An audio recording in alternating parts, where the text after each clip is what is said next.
Good afternoon, everyone. We really have a super exciting topic, robotic automation and artificial intelligence. And to talk through and deliberate on this topic, I think I'm really privileged to have a star-studded panel. And we have about an hour and 15 minutes.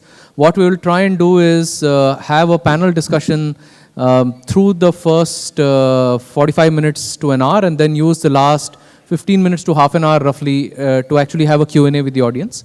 That doesn't mean though that I'm not going to draw upon the audience through the discussion. There are places where we will really need your collective wisdom, your point of view, your perspective to weave into the discussion. So I will call out on you to get your opinion in. I expect you post lunch to have had coffee or Red Bull or whatever else, but be participative. Please be part of the discussion. As we were with the panelists just exchanging notes through the last few days and weeks, one of the points that has become evident very clearly is that this notion of robotic process automation and artificial intelligence first needs to be just defined and understood. What do you mean by RPA? What do you mean by artificial intelligence? Are they the same? Are they different? What is this all about? And I want to kickstart the discussion by getting the panelists to just share a little bit of perspective on what does RPA and AI mean from their vantage point, from what they have seen and understood. And then we will build on that to get to some more interesting topics as we go forward. So, Mr. Mahapatra, maybe if I could invite you to first offer some comments.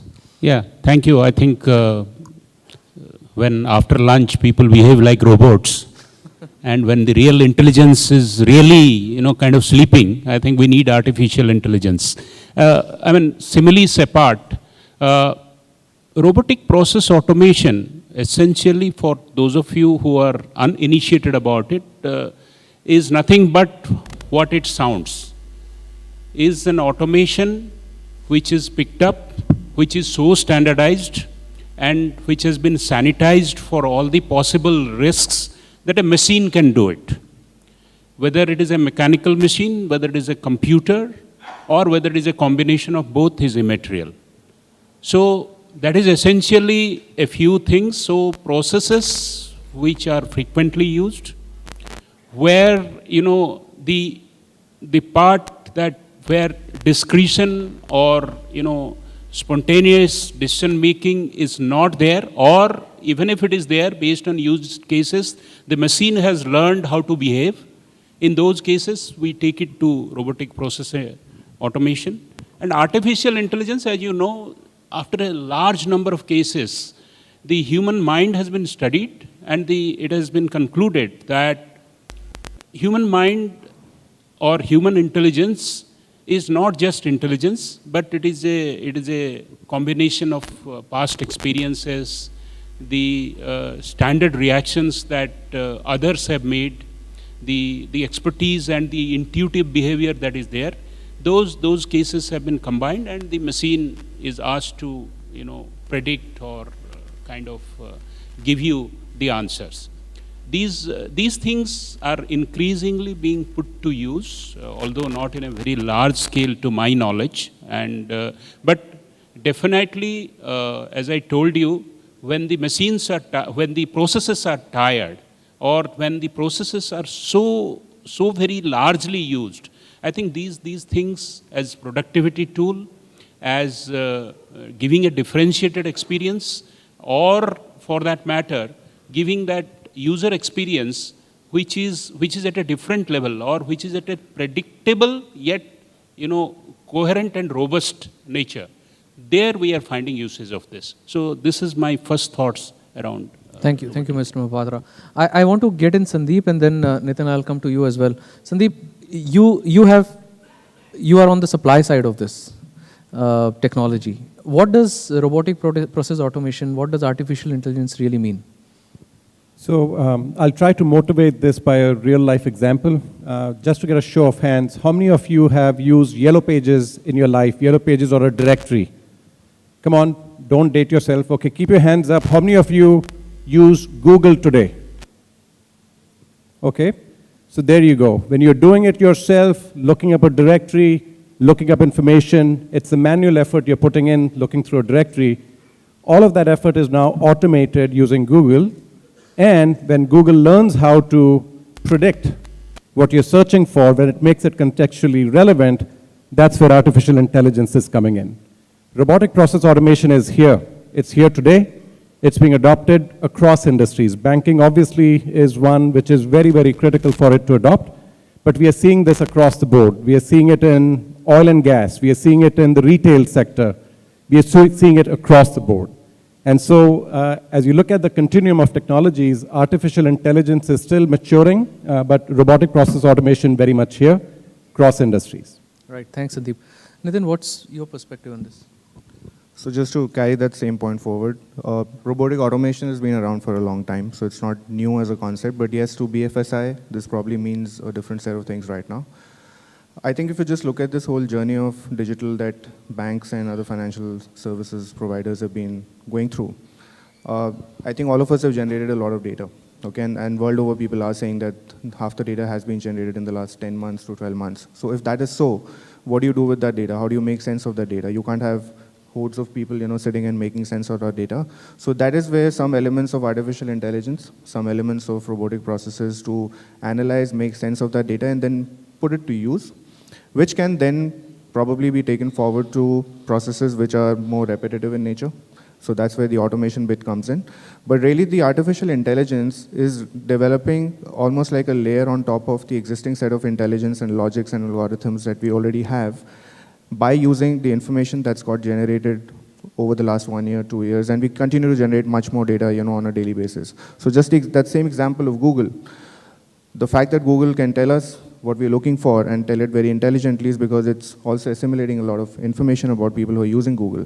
And that wasn't the case, when we didn't have Google. So even if you looked up Yellow Pages, only you knew that you looked up Yellow Pages and nobody else really, it didn't matter to anybody else. But today when you look up somebody through Google, that fellow also probably gets to know that somebody is searching for me.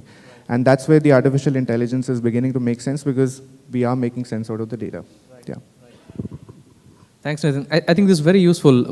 For me, what I'm taking away is that process automation is about taking a set of tasks and doing them using a machine or a robot instead of a human.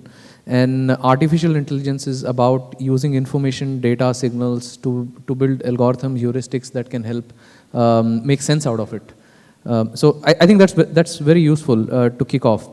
But having set the stage in just thinking through definitional clarity, the first question that really springs to mind, and this is when I want to involve my great audience here, is how many of us in the audience really believe that RPA and AI would be game changers in banking and financial services in the next 3 to 5 years? So there are 3 options. First one is impact will exceed our expectations. It will be dramatic. We will not recognize the way we conduct our operations. Our operating models will fundamentally change. The second option is there will be some impact, but in the 3 to 5 years, don't write off the current way of working. They will still remain large, dominant, and relevant. So how many for option 1, show of hands? The impact will be large and far exceed expectations. Okay, that's clearly the early adopter normal curve. Probably the 10-15% of the population, 1-2% of the population. So that's very good, and which means there is a larger bias towards thinking that while there'll be some change and some impact, but we can't write off the existing way of doing things as well. On that note, just with that context and feedback, I want to now shift back to the panel and pose the question to you that why is RPA important? Why is AI important? Are the two of them differentially important? And how do you think about it? Maybe I'll start with Pankaj at the other end of the... So looking at the response to this question, so let me give a quick analogy. So if you go back to say year 1700 odd, no one thought that what is the way of working. So everyone used to work manually and there were no factories. So in 1710, a steam engine was invented and first commercial operation started, and it led to a big industrial revolution. So So there was a big change in mindset. So earlier, no one thought that there's a different way of working. Only way of working was manual work. So I would say now, after 300 years, we are at the cusp of artificial intelligence revolution. So initially, within this room, I'm seeing a few hands coming up. But I guess as people start realizing the benefits of it, the usage of this would be multifold.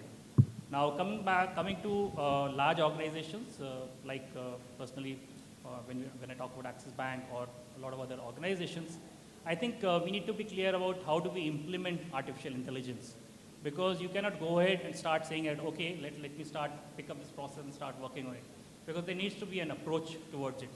What we believe is that there is a method around it. So as an organization, you should be clear as a step one that what is your business operations digital strategy. So where exactly would you stand? So there should be a transformation around that, because unless until you have good understanding of what you want to do in the organization, you would not be able to deploy these technologies. Second, you should look at doing a lot of improvements through maybe a lot of re-engineering efforts like Six Sigma, innovation, lean. And we believe once you have reached a maturity at this level, then introduction of artificial intelligence makes a lot of sense, because then you would be working on, you would have already reached a maturity level, and the next level of improvements would only come from AI and robotics. Thanks, Pankaj. Subir, you represent the foreign bank view, right? I mean, you have, with your role at HSBC, you have actually seen not just the relevance of this in India, but really across the world. What's your perspective on the importance, relevance, criticality of this? Yash, it's massively important. You know, if we were a manufacturing company, we would not even be having this discussion. You cannot run a manufacturing company today without seriously thinking about robotics. And there is a key reason for that. Because manufacturing as an industry, margins have got so compressed that if you don't keep thinking of ways to cut cost and to increase efficiency and productivity, you just cannot be a successful manufacturing company. The change that's happening in banking today, perhaps a little less in India, a lot more in the West, is that it's becoming very difficult to make money in this business.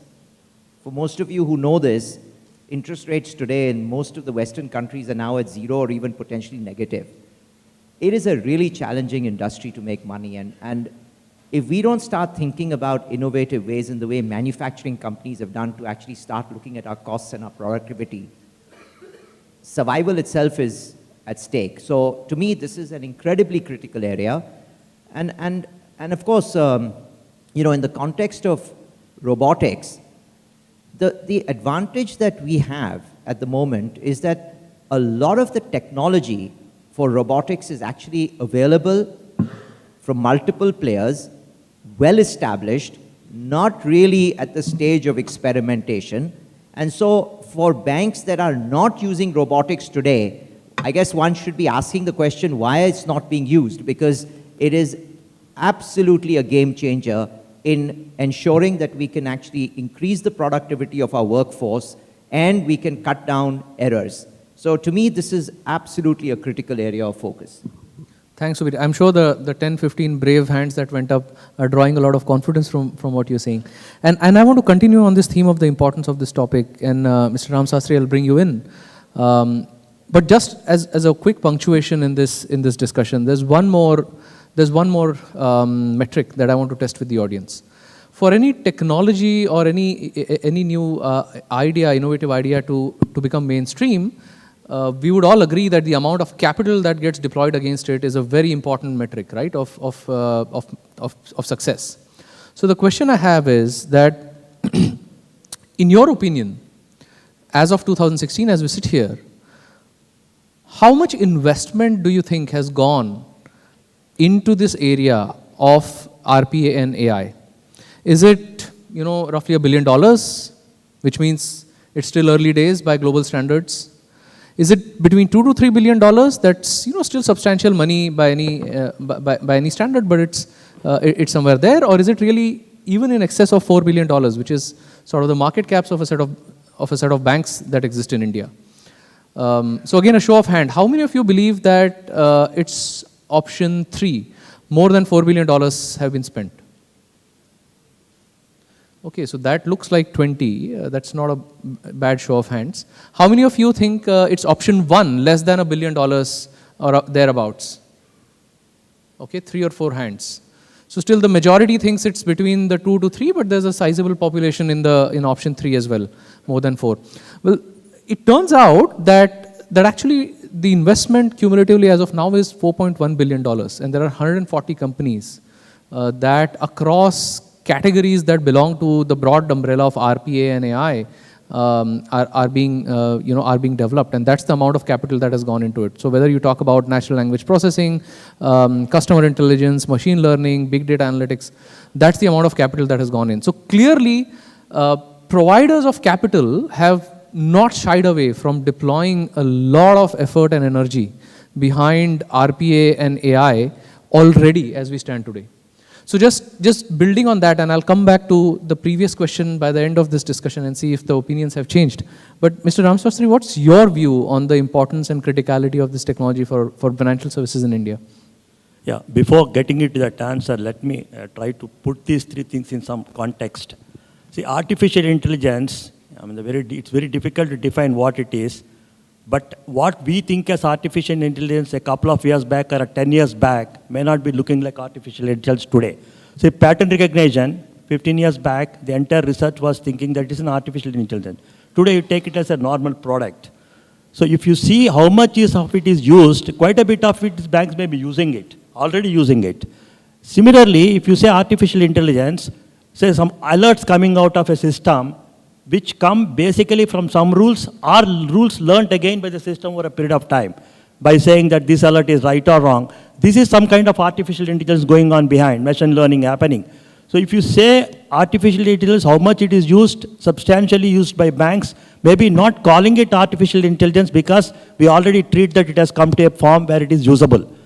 See, this word artificial intelligence is used more in universities and academic institutions because there they think that we are trying to do something mimicking what the intelligence is and trying to give it to machines.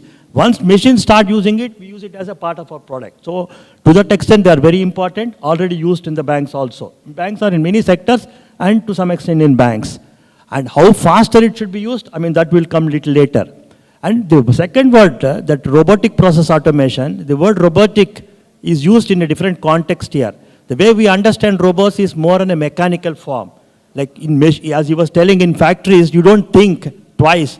Or even in hospital, even in most of the medicine, the robotics is very much used. But when it comes to banks, the way we look at it is robotic process automation is process automation, but things which are routinely done, and that is what we call it as robotic process automation. But there is some work going on, which is much more important. Is it possible that some of the things that are happening at the branches or elsewhere, is it possible that the robot really comes and does this kind of activity? Can there be a help desk at the beginning of the branch which is like a robot? Or is it possible that most of your call centers and advisors that are happening behind you, can there be machine, I mean, voice can be there. See, Siri is today is an acceptable thing. Like we already use it because it can mimic voice, it can understand what you're talking. See, maybe that is a type of robotics that can come into the banking industry also. No, but that is related to 2-3 different things, and we have to look at the cost that is going to be there, the manpower that are there. And sometimes what we think will happen may not happen, some of these robotic kind of things. So each one of the thing will be weighed by the industry, look at the pros and cons and how it has to be used, and how fit it becomes and how acceptable it becomes to industry. But all 3 are very useful. I would call robotics as one thing, process automation as another, artificial intelligence as third. All 3 are equally important, and how quickly or how slowly they'll get adopted depends on various circumstances. Right. Mr. Mohapatra, your views on this? My view is that, robotic process automation, as Dr. Ramsastry told, see, there are quite a few areas, and I think I must start with my own answer to your first question, whether its time has come. The answer is yes, yes, yes, and yes. And in the next 3 to 5 years, will it be a game changer? Of course it will be.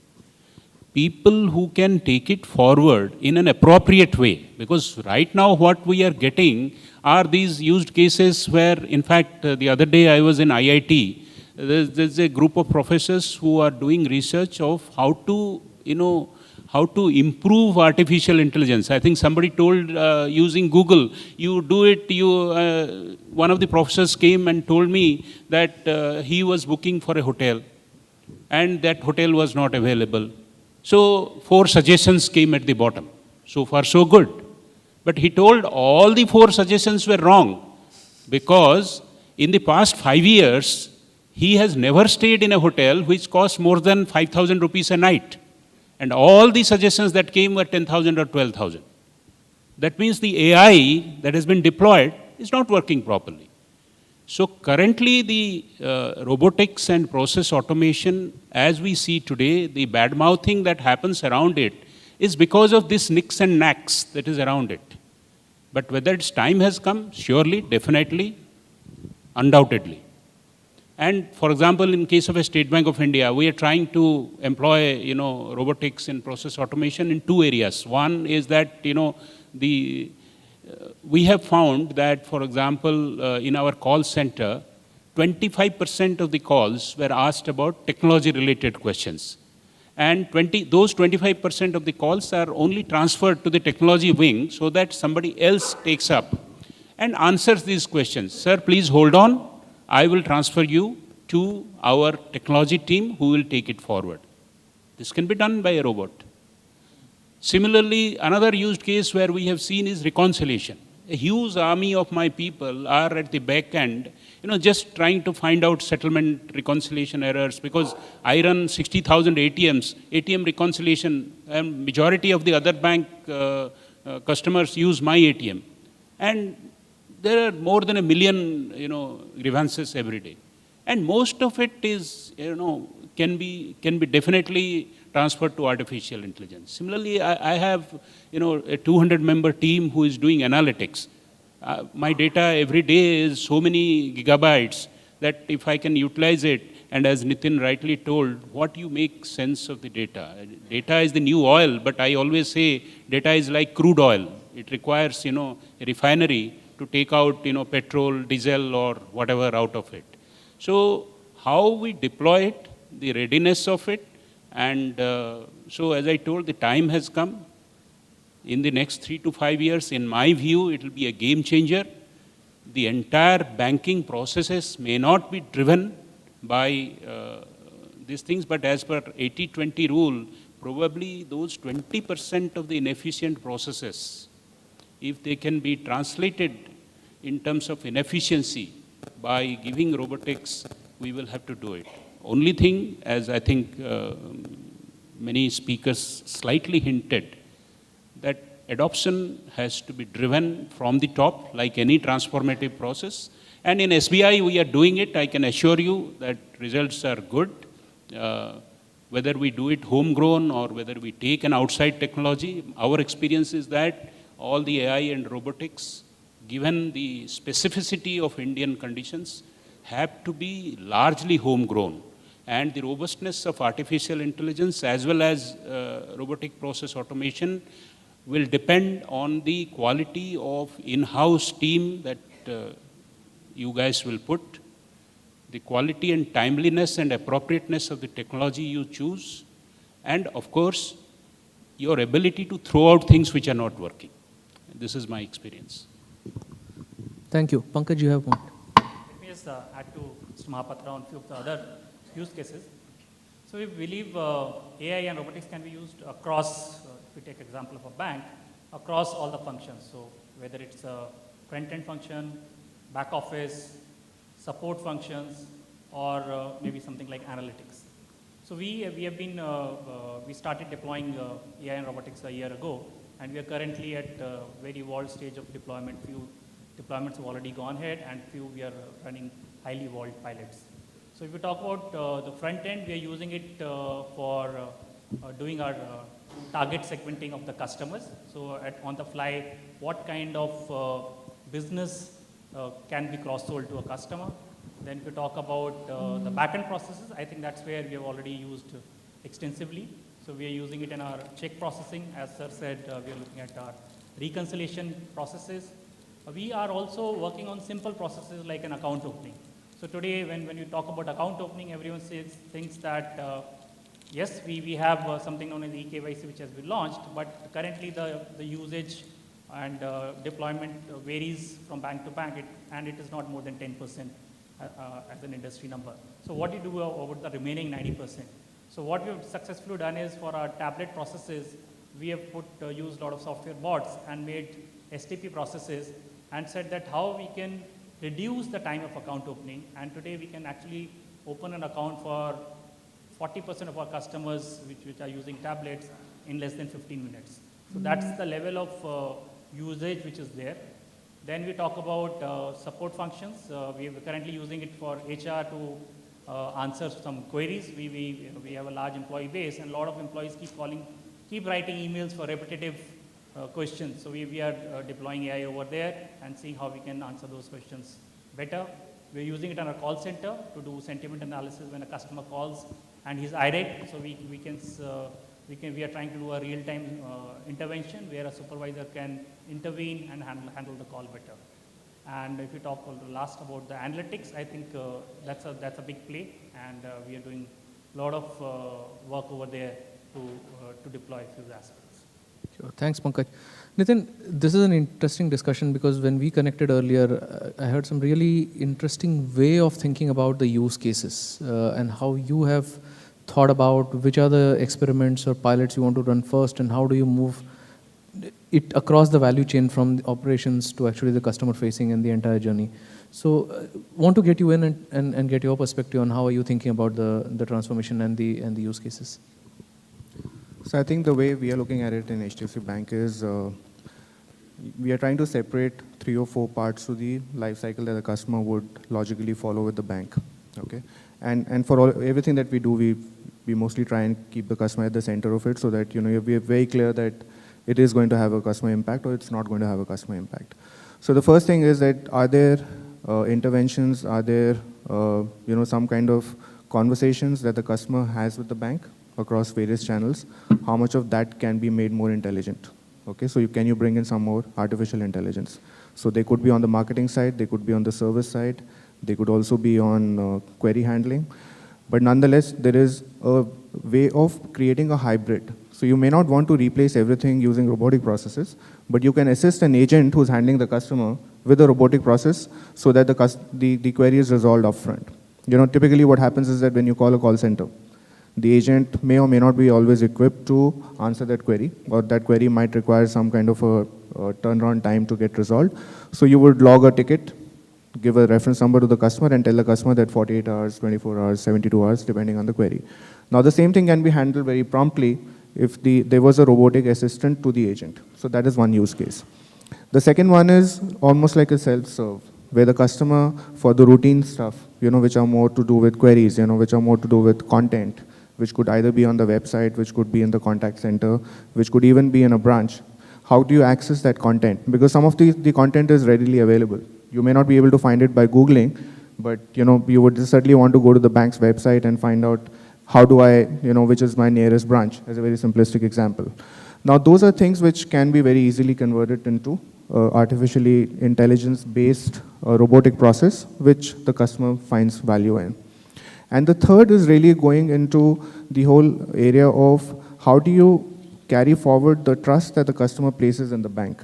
Okay, because finally there is a very, very, very bold line, I would say, between convenience and trust. And sometimes we believe that we are making things very convenient for the customer, but the customer also needs to trust that service which is being offered. So here I'll like to bring the example of robo-advisors, which is something which a lot of people are doing across the world and even in India.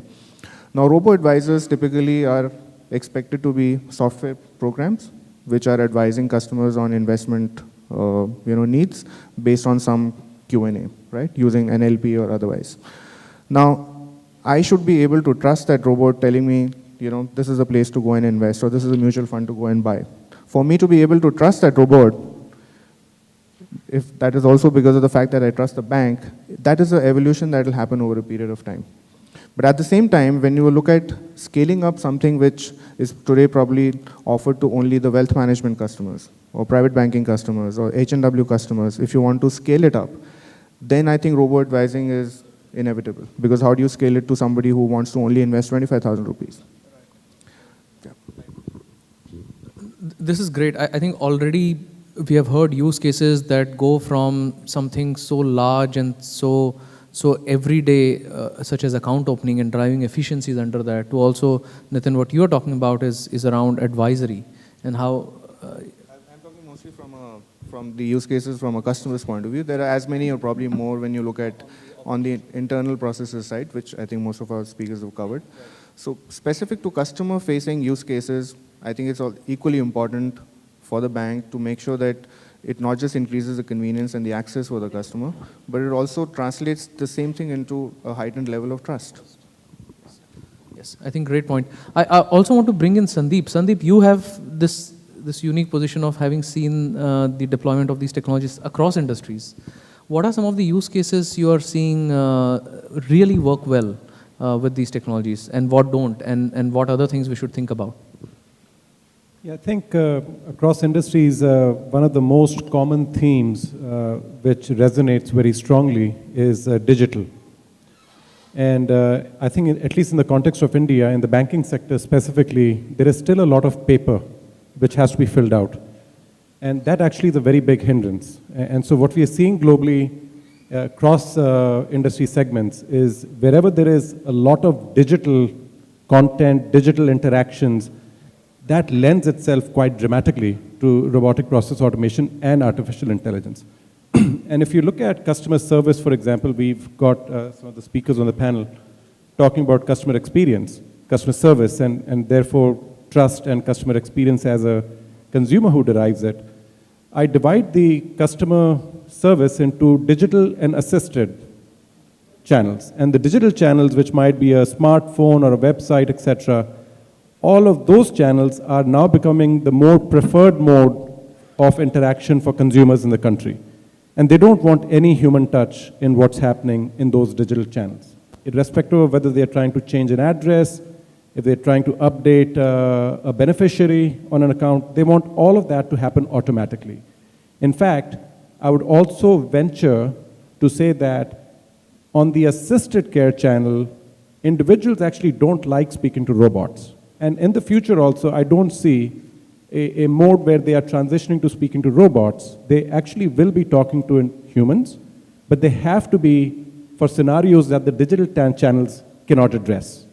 So if you do go talk to an assisted care channel, you're expecting that individual to be really, really capable of supporting whatever business problem you're coming to them from. They don't expect the robot to know all the permutations and combinations to go forward. So in a nutshell, it's really about digital. And India and the banking sector for adoption, I think it has to be rigorously pursued. How do you take paper out of the equation completely?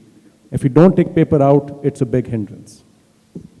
Thanks, Sandeep. Subir, if you could also comment on what use cases from your experience are working well versus not? I think in general, Yash, any use case in which you can map a process where you can clearly define that a human being is merely doing a task in which a decision is not needed. That lends itself very well to RPA. If a task requires some form of judgment to be applied, then it becomes very difficult to implement RPA, and you've got to start looking at artificial intelligence type activity. So let me give you an example. Every bank gets thousands and thousands of emails.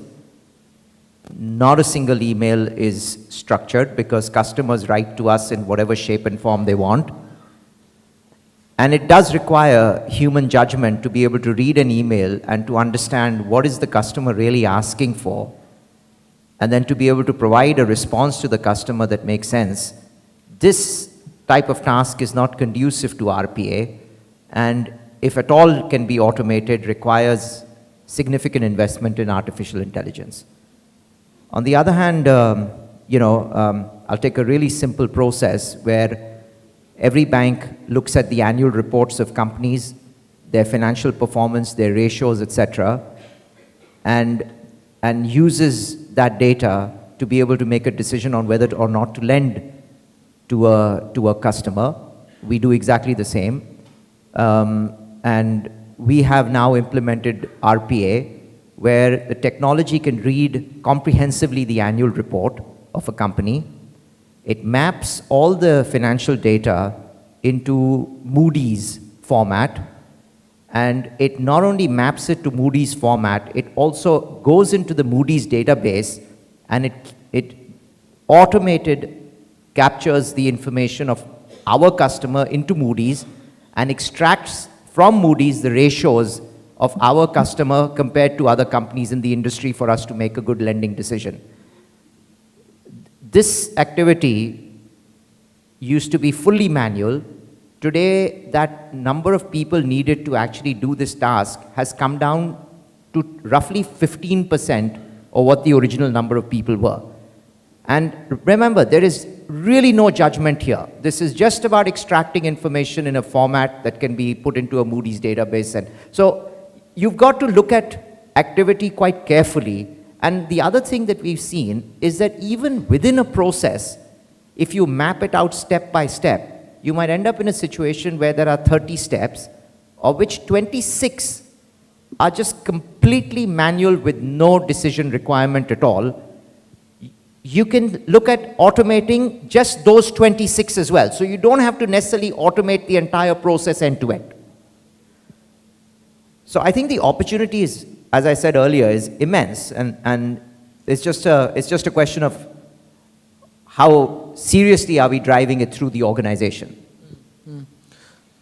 So very important point, and that's a good segue, Subir, for us to move from the use cases discussion to actually talk about what does it take for an organization to actually undertake this journey successfully, or even get started on this journey successfully. What are the capabilities, what are the bedrocks we need to have in place? And before we go into this, I want to again go back to my audience and check that, having heard what you heard so far, what's your sense of the readiness of Indian banks, non-banks, with regards to undertaking this journey of productivity, greater certainty, greater customer convenience, and so on and so forth by using technologies around RPA and AI? Option one is that your belief is that we are fairly well placed as an industry to capitalize on this opportunity. Option two is you're optimistic, but there is still some ground to cover to really get there. And option three is that we are still just beginning to even scratch the surface. And I have been provocative in saying we're still in the dark ages, but that's really to say that we are still far away from being, as an industry, able to capitalize on this opportunity. So how many of you in the audience believe that as an industry, as banks, bankers, and non-banks, we are well placed? Option one, we're raring to go. Okay, that's a small number, less than the number of hands that went up on the first question. So, so how many of you think it's option two, which was you're by and large optimistic, but there's still some work to be done? Okay, that's certainly a larger number of hands, but that does beg the question. The rest of you, can you raise your hands for option three? Those of you who didn't vote for one or two. We are in the dark ages. Oh, there are certainly more hands than these. I can only see Bharat raising his hand. There are quite a few none of the above, which is probably holding back their opinion. Okay, but interesting. That's very interesting. So actually, with that, I want to then turn back to you, and Mr. Mohapatra, I want to maybe pull you into this discussion. What does it take to be ready? Are we ready? Are we there? I think readiness is a journey. I think it cannot be said that it is an absolute state of readiness. For example, let us say that data and analytics. Today, you cannot be doing anything, any work in artificial intelligence or process automation based on your own data. So you must be prepared for big data. Big data meaning, in simple words, your own data or structured data plus data coming from various sources which may not be in the same structure that you are used to process, because, again, probably is probably even 5 years back, people were trying to set up their data warehouses, thinking that data must be used. So, for example, State Bank of India started implementing data warehouse project probably 12 years or 13 years back. But right now we have to transform that data warehouse project into a data lake or big data or something. So big data, the ability to get data from sources which are not your own, getting from diverse sources, getting from unstructured sources like social media, what people are talking. For example, we deployed a simple social media listening device to recover our education loans. People were taking education loans, they were getting settled abroad and all, and suddenly we started listening. How many of them have similar names as ours? And we started, deploying a little bit of machine posting, saying that appears that you have taken a loan from State Bank of India, have you paid it or something, and we got good results. So we are also, kind of trying to deploy it in many things like early warning signals. But all these, again, the short point is that the first requirement is that your ability to analyze, gather, process, stage, and store data from various sources is the first requirement. Second is, of course, the preparedness of your people. Many times, the processes are quite robust, and I call it transmission ratio. We acquire capability centrally by paying the money. But how much of it is used in the front line? Because banks in India are delivering technology not from a central location, but locations which are geographically different, which are culturally different, which are demographically different. So how do we, kind of take these capabilities to the front line so that people there are able to use it and adapt it? The third thing, and I'll leave it to the rest of the people, is that third thing is, choice and prioritization. And these priorities are, and in fact, in the pre-panel discussion, I was telling that unlike many other technology which have a shelf-life of 8 to 10 years, you can sweat the investment over a long period of time, it's quite likely that artificial intelligence and robotic process automation have to be retired in 1 year or 18 months' time and take new technology. So the selling internally part of it in banking system, telling your boards, telling your decision makers, telling your seniors, this, yes, indeed, this is required, and the rate of failure could be high. The tolerance for failure is also one of the essential ecosystems that we must create. Thank you. Pankaj, earlier on in the discussion today, you alluded to being on a journey of this transformation. What has been your experience with regards to developing the right capabilities, the right starting point for doing RPA and AI? So I think over the course of discussion, you had good points. So I think Subir classically mentioned that if you're able to identify the manual part and if you can automate that part itself, I think that's a way to go. And in terms of readiness, I think it's directly relative to the passion in the organization to do something like this, because it's new. You can continue the way you're continuing. As I spoke about the Industrial Revolution, before that no one actually thought that we can change the way the factories work. So similarly, the same example can be there in today's organization also, that we can continue the way we are working, but as we move ahead, and if you want to have a higher margin, you have to have better cost-income ratios, you need to start evaluating these elements and start working on them. Now coming to a few of the aspects which can be a challenge in implementation, especially when you talk about the Indian context, I would bucket them into 3 aspects.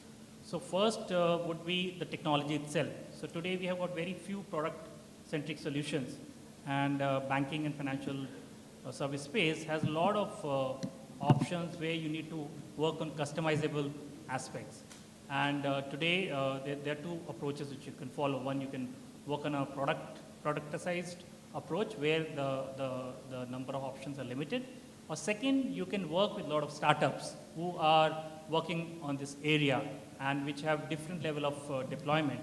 But then you have to go and work with them. It's a more of a collaborative and co-partnership model where you're working with that team and trying to understand the nuances and working the solutions jointly. So there is investment and there is a lot of time which is involved.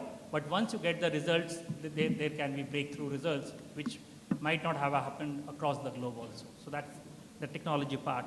Second, especially for the banking part, the process risk is very important because you cannot afford to have type 1 errors because you can't work on false positives. So if you have to be very sure because your financial transactions are at play, and finally the reputation risk of the bank is at play. And as Nitin had already spoken about it, the customer should trust us, and we should be sure about what kind of processes you're working in the back end. Because you would not really know what's happening, whether you have deployed humans or whether you put across artificial intelligence. He's trusting you, and we need to ensure that we have a trustworthy process working in the back end. So I think that's an important play which we have to really work on as an aspect. And third, I think this is the most common one, I think we've not talked about it, is the whole human resources angle, which we believe everyone fears that as soon as robotics and AI starts getting implemented, there would be a lot of job losses. I have a different take on this because I believe a lot of the banks and a lot of the NBFCs in India are running the retail bandwagon, and we see a growth of 25 to maybe 50-60% happening in next few years. So I believe a lot of these deployments can actually help us in getting those efficiencies, which will help you in managing this rapid growth with the same set of people or with the lesser set of people if you take the attrition, the natural attrition into account. So if you take that into play also, you have 40 to 50% increase in productivity happening just because of deployment of these tools. And once you have more maturity coming across, then obviously we can look at redeployment of few of the resources. But I don't believe we have reached a stage where you deploy a process and you'll say, we don't have role for 200 people. Sure. Thanks, Pankaj. I think I've picked up a set of very interesting things from all the panelists around readiness. The point around just the ability to deal with data and be on top of that. There's a point around the process being right, so that you are not running a risk. You are not building a solution on top of a process that's already shaky. And then there is this point around being able to also integrate into the ecosystem. The point that Pankaj made, that some of these technologies are so cutting edge that you will need to learn to work with people and partner with them and outsiders to make this happen. So already very interesting. But Mr. Ramsastry, I want to also bring you into this discussion. I mean, you have seen this at a much broader spectrum.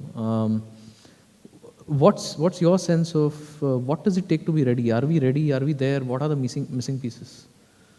I think the 3 points mentioned regarding technology, I think in general, we are ready for that. There are products which will be useful to us. So on technology front, I think we are not lagging. One front that is first let me talk about what has been discussed. The second one is the data. I think the data front also we are moving ahead with many of us setting up data warehouses, and also the new banks which started little later, they don't have the baggage or the whole thing, so the data is also more or less okay. The most important thing is the skill set. I think the skill set to use these kind of things, which is not a normal way of using systems, is what could be the bothering point to many of the banks. How to get that kind of people. The new designations like data scientists and artificial intelligence people, see, these are all new designations coming. And how to get that kind of people into the system. In fact, yesterday, I think the governor was also talking about this type of lateral entries that are required. So how to get those kind of people who can actually work with this is one of the important things. Now, if that doesn't happen, if the people inside the bank are not fully comfortable with the new systems that we are using, and they are all black boxes, in a way they are black box because you really do not know what is happening inside, then the confidence the bank can have in using a system will not be as high as it should be. Now, how to get that kind of confidence is to get a reasonable number of people who can do it. Even with that kind of number of people, because the confidence should come to the people who are doing the business, and for them to get this kind of confidence, it will take a little more time. Because it has to be tested. Yes, this is working well, and this is working correctly the way we want it, and by doing it, we are gaining something, whatever way it is, whether efficiency goes up, productivity goes up, cost comes down, But these things could be somewhat should be measurable, and we should be able to measure it and tell that because of implementation of an AI or in robotics, we are able to do this. Now, to do this process, it will take little time. So if some people were telling whether it will happen over the next 3 years, technologically, yes, we are ready today. Maybe to data, we can put it in place. People are the most important thing. Processes can be redesigned, provided we have the willingness to do that. But that willingness will come provided we get the comfort and the confidence. And to get the comfort and confidence, some trial runs, some banks should take the lead, and maybe some institutions work together and showcase that this is workable. So this trust and confidence, I think, is what is the next thing to happen. For that, you should have the right kind of people. Unless the bank, see, one example that is being talked more in AI and robotics is advisory services. I mean, it is advisory services is one thing which a lot of AI goes behind, and advisory can be done. But that is where I think more trust is required, not only internally, even outside. When I'm talking to a person, the type of confidence I have is little different than when I'm talking to a robot about the service. Possibly over a period of time, I learned that robot doesn't make mistakes, whereas the individual can make a mistake. Because of his moods or because of his lack of awareness, he may be. But to get that trust, it takes time. See, if we talk today of driverless cars, to reach a stage where it really becomes driverless cars requires a lot of confidence across the system. The same thing in the case of banking, which are normal routine things, which we call it as process automation, can take. But whenever we have to put an additional artificial intelligence into it and advisories, rest of that come, I think the confidence and trust comes, and that comes out of the skill set that we are able to get. And to get to banks to that level is the challenge that I think banking industry will have for some time to happen. Yes, I think that's really really spectacular, because that talks to a lot of themes that we heard earlier. You spoke, sir, about Pankaj spoke about passion. You spoke about people with the right mindset. Mr. Mahabatra spoke about transmission ratio and risk, and you spoke about the ability to measure it and make sure that the processes are there to retain the trust.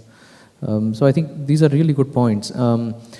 Just building on this point around the implications of this technology on the organization and the ways of working and how to prepare yourself for it. Nitin, I wanted to try and bring you in around this point around talent, right? How do you get this talent in? How do you organize for working with robos, and instead of branch managers and credit officers, having data scientists and robots and humanoids? No, my view on this is somewhat what I said earlier. It's not an either or. You know, those parts will be very few, and maybe they will evolve over a period of time where you'll have a robotic process replace a human being, and that might happen in something which is repetitive. But anything which is more conversational, you know, requires interactions, requires, you know, some degree of understanding emotion, even though there are bots to understand emotion also. Those, I think we will have a situation of coexistence rather than replacing. Now, the talent that we therefore have to look at is, if I am an agent handling customer calls, and today I have a routine of a certain method of responding to the customer, a certain method of retrieving information, a certain method of following a laid out process, how do I coexist with a robotic assistant, which is also assisting me in making my response to the customer better than what it was in the past? Now, that is really about two people or two different elements existing together, rather than saying that this fellow is going to come and replace me altogether. So from that point of view, I think we just need to reskill our people, and we certainly would need skills of, you know, in the area of specific technologies, specific, you know, software skills, etc. But I would imagine it's a lot to do with reskilling than anything else. Thank you. It is certainly about reskilling, but Subir, I also want to bring you in, and in a bit provocatively, does this mean job losses? What do you think about the implication on jobs? Absolutely not. You know, I mean, we run a 45,000 person BPO. We run an attrition rate of somewhere between 15 and 18%. Just to stand still, I have to hire 8,000 people a year.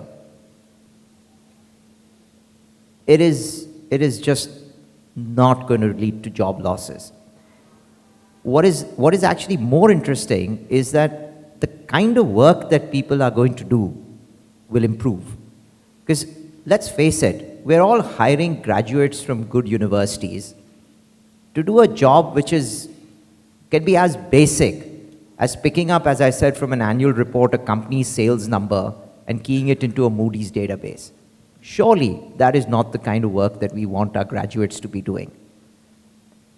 What's happening parallelly at the same time is that increasingly there are some new areas that banks are being asked to get into which were not there earlier. For example, banks today are at the forefront of fighting financial crime. And the kind of people that we need for that kind of activity is exactly the sort of people that we have today doing what I call this really basic manual work. They're good quality, intelligent graduates. The biggest benefit that we are seeing is that as we automate, we have the ability to redeploy people into much more value-added activity. There is a challenge here that we need to manage at the same time because these people have not been skilled to do that kind of activity. So there is an investment that we need to make to do that. But equally also, the managers who run these people were never really trained to manage a workforce that does a lot of judgmental type work. And so there's an investment that we need to make even in our managers. That's an investment that actually we are very willing to make, and we will make, and we are constantly making, but at no point in time have we considered that this is going to be causing massive job losses. Thanks a lot, Subir. I think clearly for the producers category of jobs, there is the theme that you mentioned around skills, and the skills definitely need to be upgraded. But a very interesting point around managers, because instead of managing people who are doing repetitive, predictable work, you're now going to manage a set of people who are doing slightly more complex and value-added work, and how do you really gear up for that? I think very, very good points. We are entering sort of the last leg of our panel discussion, and what I wanted to do was, if you could have the screen up, the slides up again. Before opening this back up to the audience, I wanted to go back to the first question and see if through the last hour any views have changed. So we started off by saying, will this be a game changer? Show of hands for now people who believe that the impact will be significant, more than what you went in assuming into this discussion. Show of hands for point number 1. How many of you believe it's option 1?